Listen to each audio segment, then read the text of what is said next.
Court does call the case of the People versus Rashonda Jefferson. Counsel, state your appearance, please. Reed, Assistant Public Defender, with on behalf of Ms. Jefferson. You state your name for the record. All right. Date and time set for sentencing. Ms. Blair. Yes, Your Honor. Jeannie Nelson, the mother of the victim's child, is present, and she would like to address the All right. All right. Before we do that, Counsel, your client has read the pre-sentence report. Yes. Are there any material deletions, corrections, or additions to that? There are no factual corrections, deletions, or additions there. Thank you. All right. Good afternoon. What's your name, please? My name is Jeannie Nelson. All right. Go. I'm Jace's mom. All right. Go ahead. Sweating, struggling to force my lungs to swallow air. I wake up in the middle of the night as an image of my child being abused. This woman, Miss Jefferson, replays relentlessly in my mind. As an adult, I can share how this personal impact of this disgusting crime. I'm not sure we'll ever be able to overcome the guilt I feel as a parent because I was not able to protect my son from this woman. She refused to hear my pleas to understand my child's disability. I blame myself that I did not fight higher with what she said to me on the very first day. They say I can't hit kids, so I don't know what you expect me to do with him.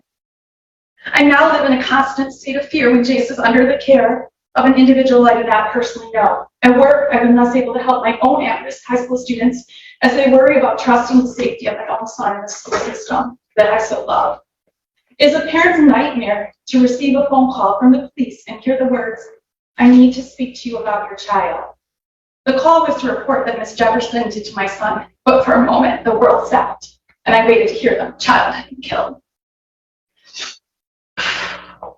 As a fourth-generation public educator, I'm now scared to send my son to school. His faith has been destroyed by Ms. Jefferson. School is supposed to be a safe haven for children. Ms. Jefferson took the sense of security from my family. Teaching high school in Romulus and Belleville for the last 23 years, there's a sign in my classroom that says, "This is a safe place," on my classroom door. I had students throw scissors across the room and scream in my face, yet I still kept them safe and knew that I must remain the professional, knowing that my students had special needs, just as my son has, even if theirs may come from things like living in a homeless shelter or witnessing violence. I devoted my life to provide for the safety of thousands of students in our public school system. She couldn't take care of my one. I get physically ill replaying the moment I watched Ms. Jefferson ignore Jace's cries for help as he hung upside down from the legally and incorrectly fastened harness. This disgusting part of the video was not even shown in the court, but as a mother, it is an image of her face, spiteful and condescending, and she tells my autistic son that she won't help him as he begs, screaming for help. I fear this image may never leave me, and I know the sound of his screams never will. I can tell you how watching that video in a suffocating small police interrogation room changed every moment of my life forever. I'm inherently empathetic and compassionate, yet knowing that Ms. Jefferson repeatedly slapped my disabled child as he was restrained on a special education bus, it's forced me to grapple with my faith in humanity. As an adult, I can put the impact into words, but devastating me and most important as an impact of this case, Jace is too young to share his words about how being physically abused by Ms. Jefferson, an adult he was supposed to trust, in a place that he was supposed to be safe, will affect him now and always. He can't tell us of the fear he experienced as he ran straight from the bus each day, refusing to speak and slammed the house door, sometimes locking me outside. He can't tell us what through his mind as he sat staring blankly, refusing to even mention the bus ride, or how when his mom told him to behave on the bus, blaming him because she only knew the side of Ms. Jefferson's false story, how confused he must be that his mom was allowing someone else to abuse him over and over. Jace doesn't have the words, or maybe lacks the ability yet to process how being abused by a public school employee has increased his disdain and aversion aversion to school and lack of trust of adults, along with his inability to feel safe in this world. Jace had to move to another school system after this abuse, and for a child with autism, that change can be devastating. After the abuse, Jace had and continues to have major emotional dysregulation in school. His ability to establish relationships with adults has been diminished. Whenever I've ever had to bring up the one bus driver His pulse raises, eyes widen, and he will adamantly say he never wants to talk about that mean lady who hates him again. His entire demeanor changes as he relives the hell Miss Jefferson inflicted on him. In addition to Jay, 6 other special needs children witnessed this abuse. They were told by her to fear police officers and threaten that they were going to jail as 8-year-olds. As our most vulnerable population, their trust in adults and authority figures is diminished. These children also can't share their voices today, but they chose to show how effective their word of both the teachers and social. You probably have seen the national news and outcry that these actions have caused. Across the nation, people are disgusted. Jace was 7 years old at the time. With a big smile, a love for sports, and his cats, Maisie and Moby, Jace faces constant struggles in life to his disabilities and special needs. When Miss Jefferson physically and verbally abused him, she multiplied these challenges for Jace. Her cruelty crushed and altered the lives of not only an innocent child, but also a devoted full-time single mom and a loving teenage brother. Sorry. It's okay. No, you're good. Just take your time. You're fine, right? We've got all day if necessary. So you just just go ahead. With full confidence, I can assure you that this is not the only time Miss Jefferson abused Jace. This is the only video that was viewed for this case. However, this was not the only incident. In the 2 months that Jace rode the bus, he started to act out during the last hour of school day and begged if he had picked up rather than riding the bus multiple times. He got off the bus with shoes missing, panting, and sweating on numerous occasions. I had to pick him up hysterical on the side of the road in a different neighborhood as Miss Jefferson screamed at me from the bus. This day and many others, Miss Jefferson called me multiple times on my personal cell phone, which I don't know how she got, as she yelled at Jace in the background and threatened me that she was going to have him not be able to ride the bus. The extreme distress Jace showed that day of the video was repeated on numerous occasions, and Jace eventually reported that she had hit him many other times, but that he didn't tell me because he thought he'd get in trouble. As the full videos for every bus ride are now under review, I shake at the thought of what I will see and will not be surprised if we end up in court again after further abuse is discovered. Miss Jefferson has shown absolutely no remorse this entire case. At her arraignment, she stated that she had another school bus aide job set up in Ohio and laughed as she told Judge Simpson that she did this to be done with, so she could once again work with children. This was abuse. This changed a child and a family's life forever. This caused national outrage. I am a forgiving person, so Miss Jefferson makes that very difficult as she walks in the courtroom as if the entire process was an inconvenience for her, as she rolls her eyes and pouts in her chair. I pity her. I pity how she has been hardened by this world in such a way that she feels the need to take frustration out on an innocent child. I am trying not to hold a vengeful heart, but her callous disregard to the harm she has caused disgusts me. Shonda, I truly am sorry that this world has been so hard on you to close your heart off in a way, the way that you were able to do what you did and not feel bad about it. You broke the mother code to keep each other's children safe. That's what we do. We keep each other's children safe. You betrayed this code and me, and you lied to me and talked about being a single mother and having a schizophrenic son and how you had my back and you're looking out for me. It was all lies. I truly hope you find healing in your heart to be kinder to others in the future, not because you were caught, but because you have seen the damage and the actions you have caused. What I pray for now is that as we watch the other videos, there are no incidents of other violence, although sadly, I don't expect that to be the case. Judge Simpson, I'm forever grateful that you found Miss Jefferson guilty of child abuse, so that she'll never be able to abuse another child at work again.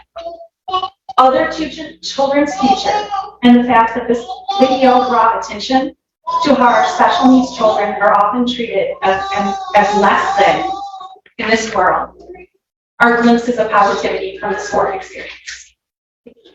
Thank you. Ms. Reed. Thank you, Your Honor. I have reviewed the recommendation from probation with my client.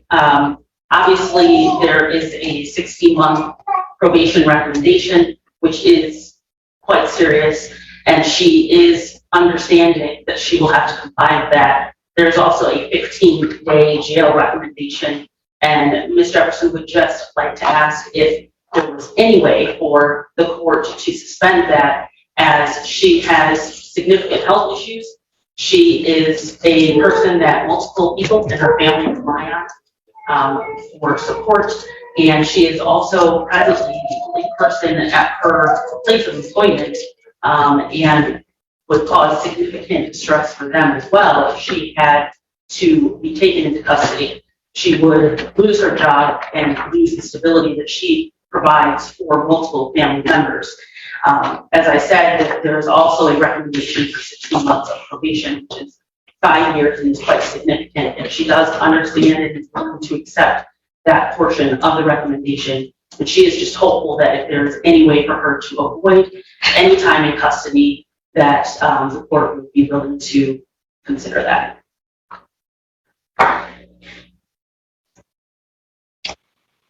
Jefferson, anything you want to say to the court before I impose sentence? And if you do, you need to come up to the podium.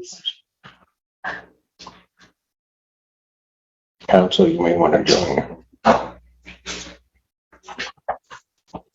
Good morning. We're getting on time.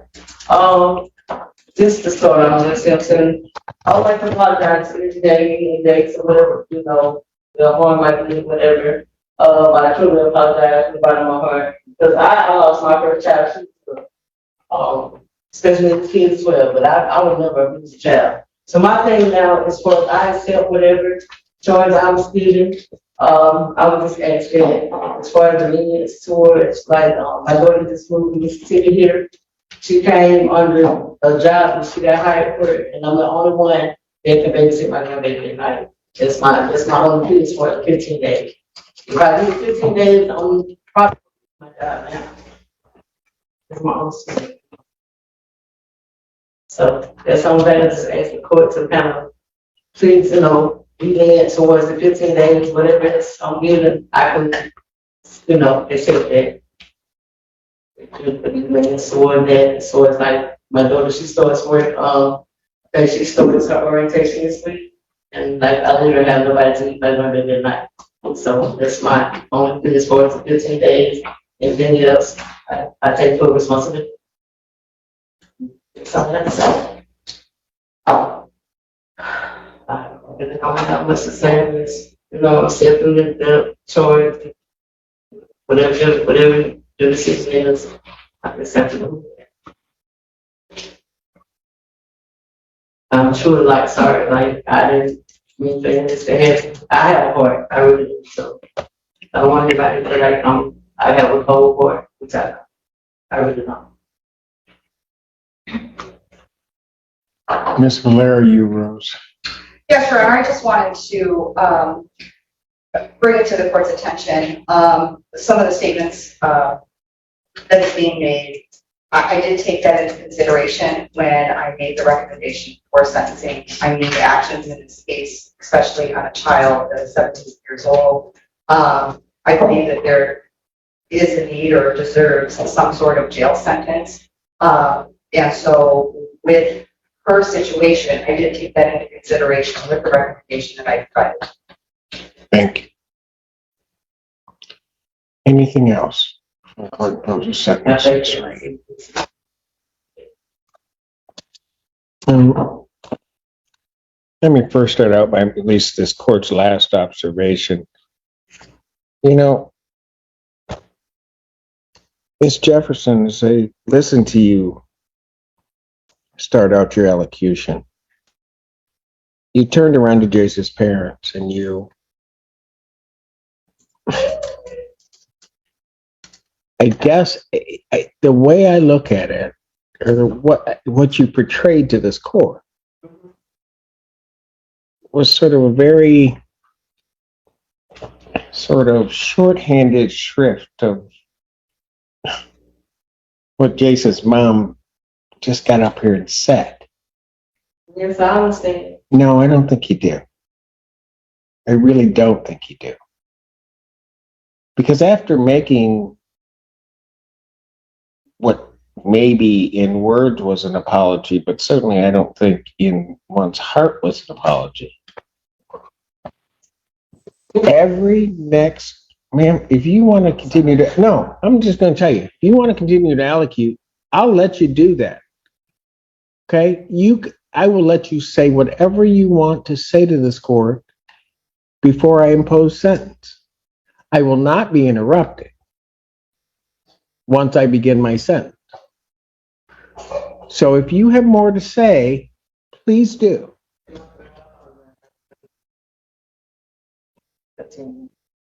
Well, thank you for allowing me to continue in my court.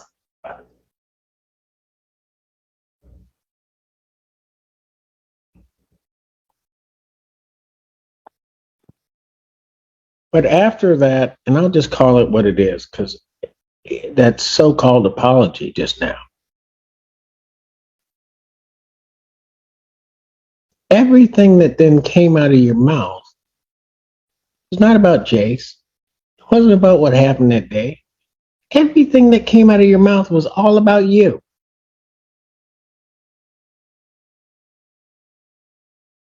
About why you can't do this, why you can't do that. And I guess that's fine because you're sentencing, but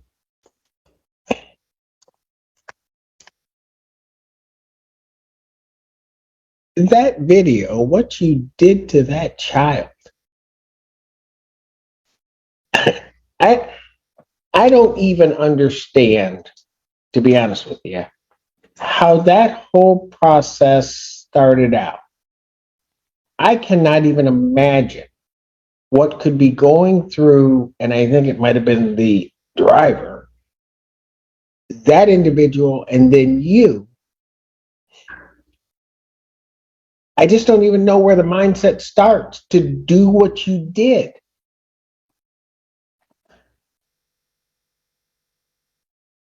I don't think you understand. And to do it to a child that already has challenges. I mean, Ms. Jefferson, it might have been certainly bad enough and would have been horrible had it been on a 7-year-old that doesn't have disabilities, doesn't have those things in life that make sometimes life difficult, who could maybe verbalize to you what's going on. That would have been bad enough. But you have Jace. Some of those things he can't do. And you know that. I mean, that's part of the problem. You know he can't.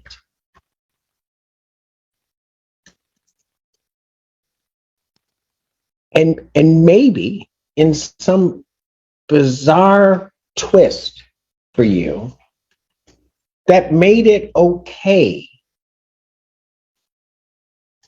because he can't tell. Because he can't, in some ways, verbally defend himself.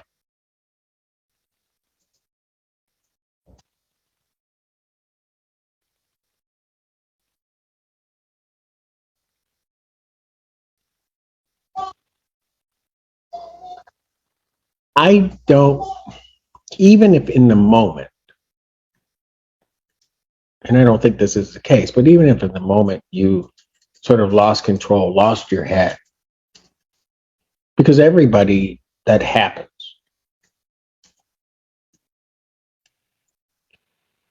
But then what people do is they reflect upon what they've done. Maybe one advantage to you reflecting upon that is that there's a video of what you did.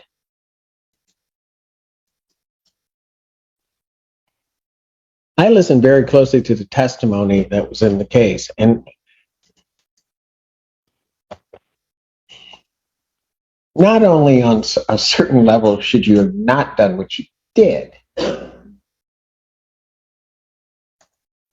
but you weren't even authorized to use the instrument that you used to do it. You didn't have the permission to do that, but you just did it. And I'm going to tell you, as it happened, it was almost as if it were planned. That's what was going to happen that day.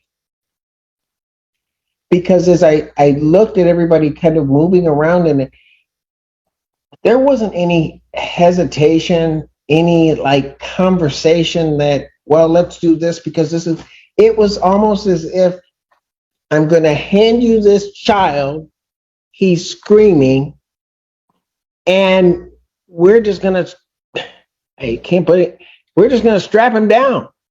That's what we're going to do. Not for a good reason, as if to make the child's life better, but solely to make your life better and easier at that moment.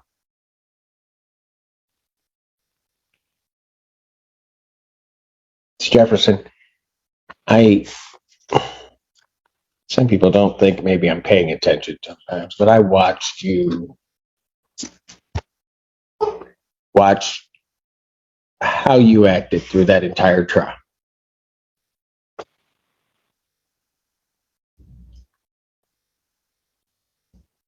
I listened to you today.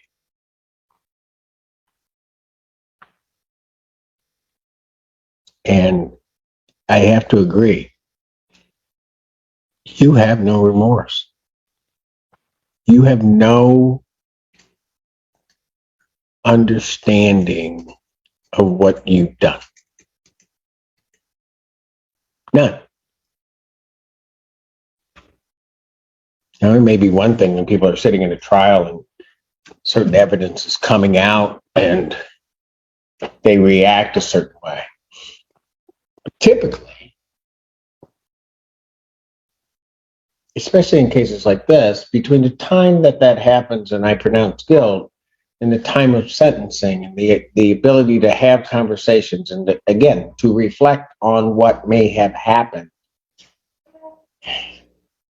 they change, or at least have an appreciation for what happened, or at least an understanding for why people may feel differently about what they did.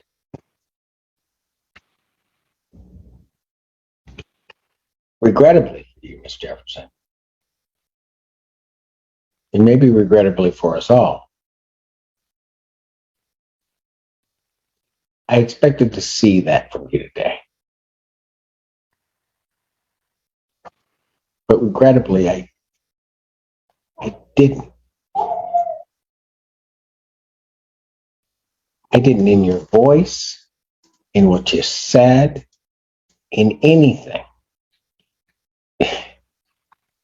see any caring or concern about what you did to the child.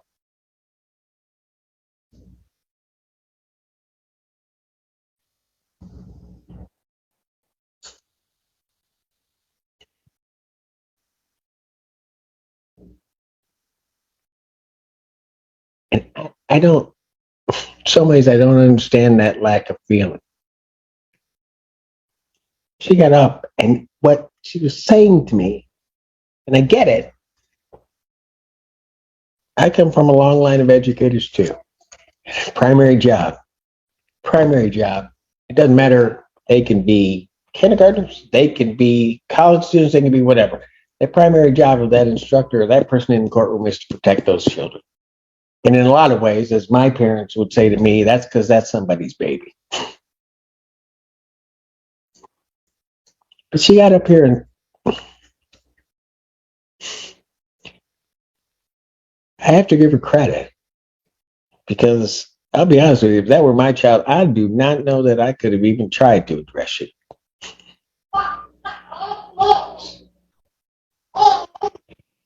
She got up here and spoke as a mother.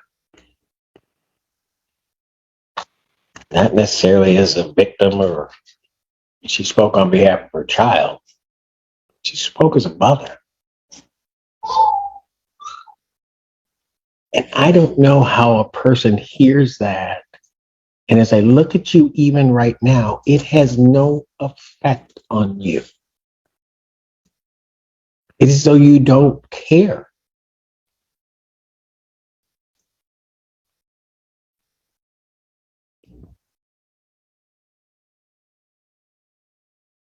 Typically, when I'm going to sentence somebody and I have absolute trust and faith in my probation department, what they take into account, what they don't take into account, and in terms of fashioning their sentence. And I appreciate what Ms. Flair has said because I know how she works. I know that she has taken everything that everybody, all of that information, taken it into account and synthesized it into the sentence.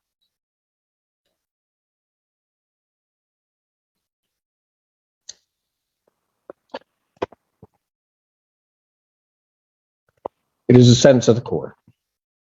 You will serve 60 months probation. You will pay $655 fines and court costs, $1,800 probation oversight fees. How are you going to pay that, man?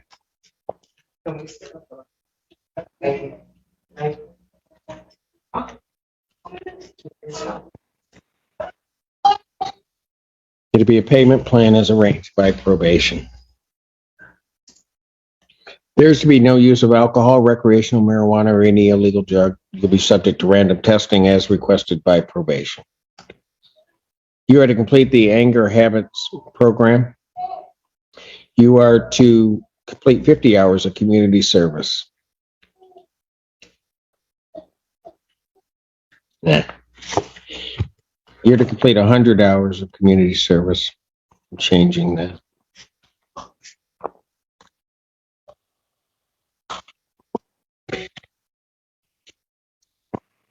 There is to be no contact with Jace Wookie or Jamie Nelson, directly or indirectly. Do you understand that, ma'am?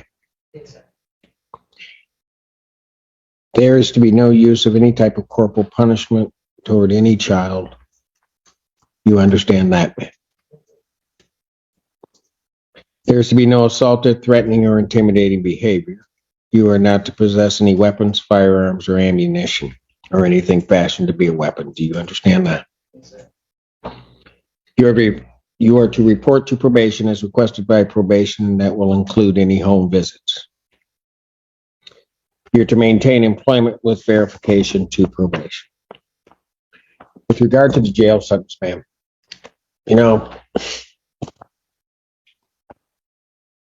I don't mean to be flippant about it necessarily, but I'm just going to tell you this.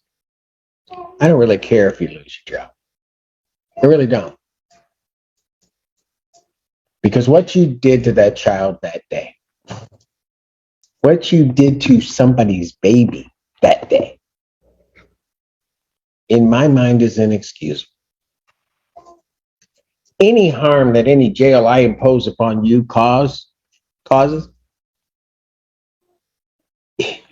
doesn't even compare to the harm you caused that child that day. One day, that 15, 20 minutes, the harm you caused that child. Nothing that you will go through will compare to that. And you need to understand that. And if it takes you a while to sit in the Washtenaw County Jail and think about it, well, I got 360 reasons why you may have to start thinking about it.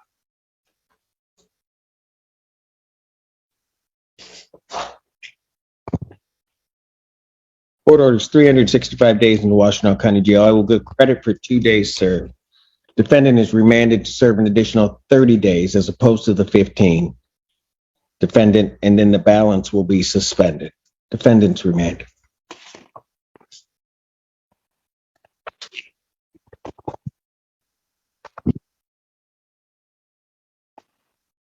Anything further, Counsel? Thank you, Ms. Blair. That's it for us for today. Yes. I think it is. 14A stands adjourned.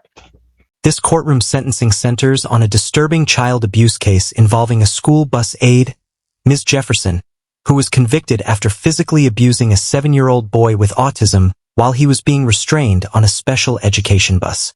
The emotional heart of the hearing came from the victim's mother, who described how the abuse permanently changed her son's sense of safety, trust, and emotional well-being. She explained that her child, unable to fully express what happened because of his disability, continues to relive the trauma long after the incident. The prosecution emphasized that this was not a simple lapse in judgment, but a serious abuse of authority against one of society's most vulnerable children.